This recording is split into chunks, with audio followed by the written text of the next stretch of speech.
Working for a development finance institution at the forefront of poverty alleviation in Cameroon, I had the amazing opportunity to move to Côte d'Ivoire as an analyst. I was excited, not just because Côte d'Ivoire was the largest economy in French-speaking West Africa, but because Côte d'Ivoire was preparing for elections, which was expected to mark the beginning of a new era, and I wanted to be part of this. Barely 2 weeks after I officially moved to Côte d'Ivoire as an analyst, I was asked to leave. Why? The political situation had deteriorated so rapidly. The elections did not have the desired results. I moved to Senegal to work for the same company and started liking the place. Fast forward 6 months, I had settled in and started forming new rituals. One of them was sitting at a cafe on Sunday afternoons, sipping a hot cup of green tea, pondering over the week ahead of me, often distracted by the waves as they hit the shore. But this particular Sunday was different. I had a very difficult decision to make. A political resolution to the civil war in Côte d'Ivoire had been reached, and I was asked to go back. But the security situation had not improved significantly. Burned buildings, displaced family, a heightened sense of uncertainty. Côte d'Ivoire, once known as the Paris of Africa, was a shadow of its former self. I had a difficult decision to make that day, and the decision was between staying in Senegal or going back to Côte d'Ivoire. Of course, I was going to stay in Senegal. I informed my boss that I was going to stay in Senegal, but she told me to think about it again. Between war-torn Côte d'Ivoire and peaceful Senegal, what else was there to think about?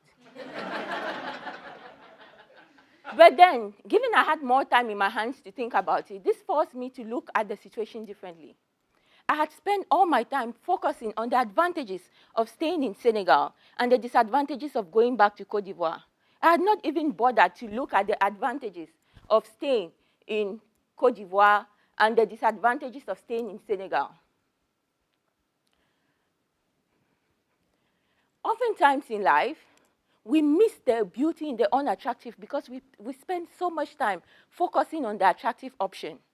I had to take a step back and realize that the decision was not just between a war-torn country and a peaceful country. The decision was between serving myself versus missing an opportunity to help other people.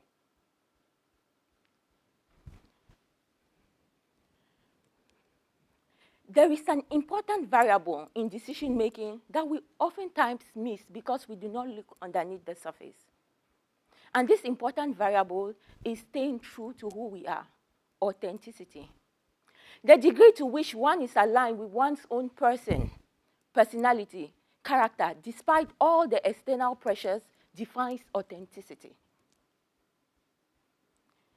Authenticity does not just apply to my decision to go back to Côte d'Ivoire. It also applies in business and leadership as well. At the GSB, we are taught cost-benefit analysis. Quantify all the costs, quantify all the revenues, and decide whether or not to proceed with the project. But sometimes we must realize that a project's costs may exceed the revenues, but then be so aligned with who we are as a person, and therefore worth pursuing. On the other hand, a project could be profitable, but not worth pursuing because it doesn't align with who we are as a person. Even, for example, when Disney decided to acquire Pixar, some people said this was not worth it. Why should Disney acquire an animation company at such a huge financial cost? They could develop animation internally. But then Disney realized that entertaining people was its core value, and animation was an important variable. And therefore, it was worth pursuing, even though it was a huge financial cost. On the other hand, we know the AOL Time Warner measure. On paper, the numbers look great. It was even once hailed as the marriage of the old and new media. But culture mismatch, an important variable, was hidden below the surface. Today, authentic leadership is gaining momentum. The Harvard Business Review defines authentic leadership as the courageous pursuit of one's self-awareness, You will be surprised to find out when 75 members of the Stanford Graduate Business School Advisory Council were asked one important leadership trait leaders should develop, their answer was almost unanimous: self-awareness, knowing who you truly are. There are so many advantages of knowing who we truly are. Carl Jung, the founder of analytical psychology, summarizes these advantages well when he says that the true privilege of a lifetime is knowing who you are. How many times have you made a decision, and then when you dug underneath the surface, you were surprised to find out that the option you thought was the best was not the best option? The unattractive alternative, which you had dismissed at the beginning, ended up being the best solution for the problem you were looking at. I certainly have. When deciding to go back to Côte d'Ivoire, I spent all my time focusing on what I thought was attractive: staying in a beautiful country, observing my rituals on Sunday afternoons. But then I didn't realize that I had to look underneath the surface to realize what I was really choosing between. Returning to Côte d'Ivoire was one of the best decisions of my life. I had the amazing opportunity to work on exciting initiatives I would otherwise not have worked on if I had stayed in Senegal. I even got the opportunity to chat with the First Lady of Côte d'Ivoire. Every day in life, we make hundreds, if not thousands, of decisions, whether to turn left or right, whether to press the snooze button in the morning. Some of them are pretty easy.